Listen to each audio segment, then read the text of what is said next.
North Korea has a prime opportunity to convey through the UN officials that North Korea is ready to go to war tonight.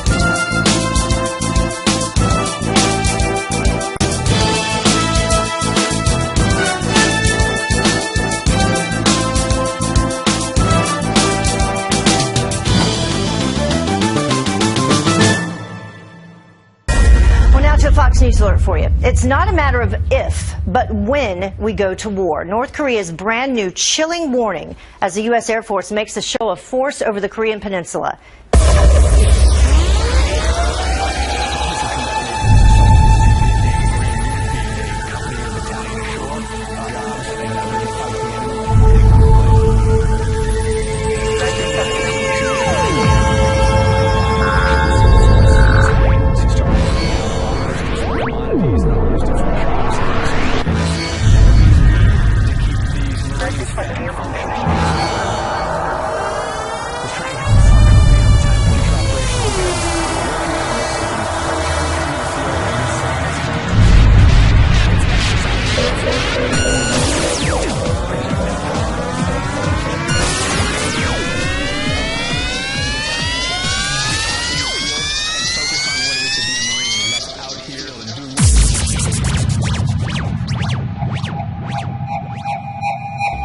Tensions continue on the Korean Peninsula even as a top UN official visits Pyongyang. North Korea says a large joint military drill between South Korea and the United States has made an outbreak of war on the peninsula an established fact. According to a statement issued through state-run KCNA news agency, a spokesman said the remaining question is, when will the war break out? We do not wish for a war, but shall not hide from it. The regime is issuing the warning as a U.S. B-1B aerial bomber flew over South Korea as part of Vigilant Ace. That's this week's joint U.S.-South Korean aerial exercise involving hundreds of warplanes, including an unusually large number of the latest generations of American stealth fighter jets. It also came as a senior UN diplomat, Under-Secretary General for Political Affairs Jeffrey Feltman, held meetings with North Korean Foreign Minister Ri Yong-ho in Pyongyang Thursday. Now, we've already been seeing North Korea pulling some diplomatic strings, inviting a senior UN official to the country's capital for talks. He's been there for the past few days. Jeffrey Feltman, who is the UN's Under-Secretary General for Political Affairs, met with the regime's Foreign Minister Ri Yong-ho on Thursday, although details on their meeting have yet to be revealed. North Korea's state-run media did reveal, though, that the visiting envoy discussed UN assistance and operations in the country, along with other matters of mutual concern. And with the UN envoy wrapping up his four-day trip today, focus is on whether or not Kim Jong-un will continue to avoid meeting with high-profile visitors. It wouldn't be too much of a surprise if Feltman returns without bumping into Kim, as the North Korean leader has shunned the Chinese president's special envoy. He did that last month. Good morning. Well, yes, North Korea is raising its objections to those ongoing US and South Korean military exercises.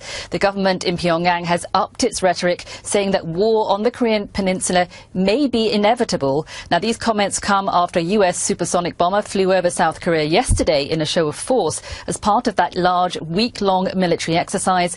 More than 200 aircraft taking part, including American fighter jets. Now, South Korea's military says this is to demonstrate a capability to respond to any threat from the north.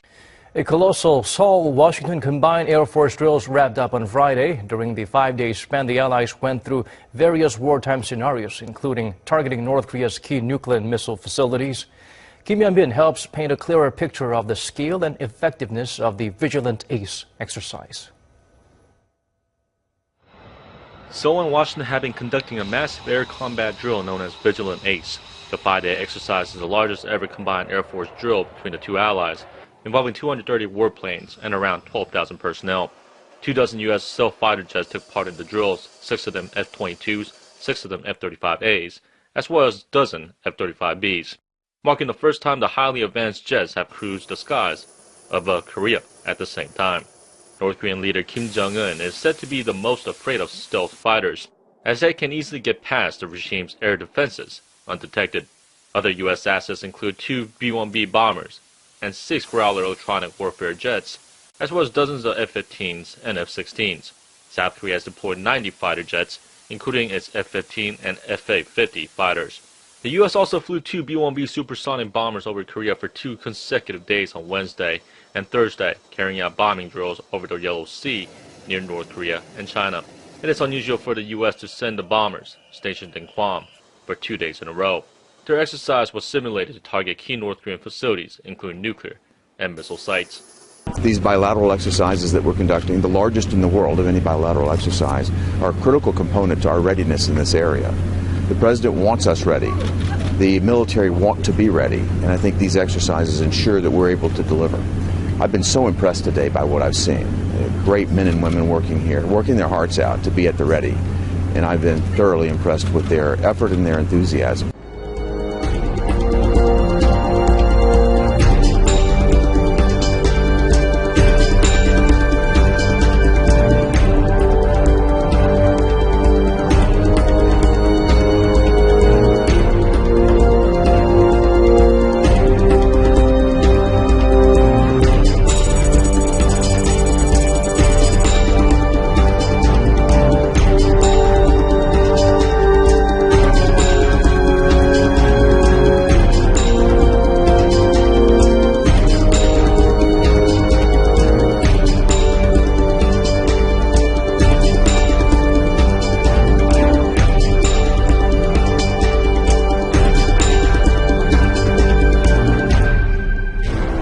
North Korean provocations could be in the pipelines as it tries to gain bargaining power with the United States. That's the assessment coming from the Defense Ministry during a year-end meeting with senior commanders nationwide.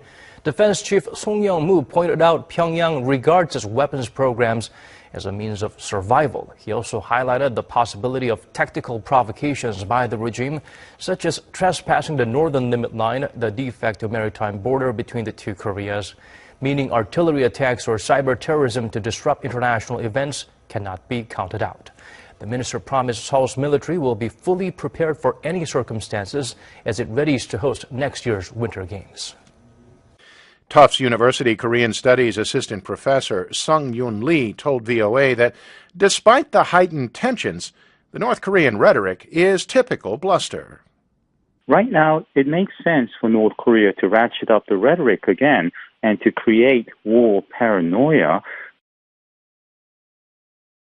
because you have, right now as we speak, a high-ranking UN official visiting North Korea, which is a rare occasion. The Undersecretary General for Political Affairs, number 2 man at the UN, is in North Korea. The last time such a person of such position was in Pyongyang was back in February 2010. What that means is North Korea has a prime opportunity to convey through the UN official to the U.S. and to the world that North Korea is ready to go to war tonight. Why? Because of repeated threats by the Trump administration. Therefore, the messenger will be inclined to tell the world that the U.S. should de-escalate as to thwart war, which basically means making more concessions to North Korea. Sun Young Lee of Tufts University does not see Feltman's trip as a prelude to UN mediation, but rather as setting the stage for another possible provocation. Lee said that 1 month after Feltman's predecessor, Lynn Pascoe, visited North Korea in 2010, Pyongyang was blamed for destroying a South Korean corvette and killing 46 sailors. He said it is quite possible that before his traditional New Year's Day address, Kim Jong-un will engage in yet another provocative act.